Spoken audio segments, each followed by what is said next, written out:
అస్సలాము అలైకుం రహమతుల్లాహి బర్కాతుహు. సోదరులారా, నెల్లూరు పెన్నా నది దగ్గర ఉన్నాము.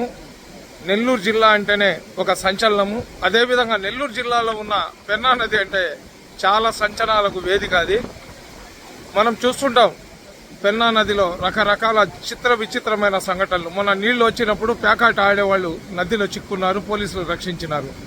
అదేవిధంగా నీళ్ల బావి పెన్నా నదిలో కొట్టుకొని వచ్చింది. ఎండాకాలంలో సింహపురి ప్రజలకు తాగడానికి నీళ్లు అందించడానికి పెన్నా నది లోపల 3 బావులు గతంలో ఏర్పాటు చేస్తున్నారు. ఇప్పుడు వచ్చిన నీళ్ల ప్రవాహానికి బావి కొట్టుకొని వచ్చింది. చూడండి, మీకు చూపిస్తాను. చూడండి ఆ బావి, అది అక్కడ ఆ లోపల ఈ బావి 3 బావులను ఏర్పాటు చేశారు. ఈ నీళ్లు ఏంటంటే ఆ ఇసుకల లోపలికి వెళ్ళిపోయి ఫిల్టర్ అయిపోయి ఆ నీళ్లు ఫిల్టర్ అయి వచ్చిన తర్వాత నెల్లూరు ప్రజలకు ఆ నీళ్లు అందిస్తారు. ఆ బావి కూడా పెన్నాలో కొట్టుకొని వచ్చిందంటే మన నెల్లూరు పెన్నా యొక్క పవర్ చూడండి.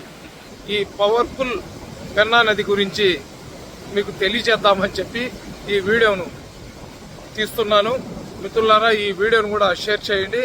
ఈ నదిలో బావి ఏ విధంగా పడిపోయిందని ఆశ్చర్యంగా ప్రముఖ స్వర్ణకారుడు ముక్రమ్ గారు కానివ్వండి, అదేవిధంగా మదీనా ఎలక్ట్రికల్ వర్క్స్ రియాజ్ భాయ్ గారు కానివ్వండి, సర్వ మత సమానత్వాన్ని కోరుకుంటూ ప్రజల సమస్యల పరిష్కారం కోసం జీవిస్తున్న సాలార్ గారు, అదేవిధంగా యూత్ ఐకాన్ సమీవుల్లా గారు కూడా వచ్చి ఇక్కడ ఆశ్చర్యంగా చూస్తున్నారు.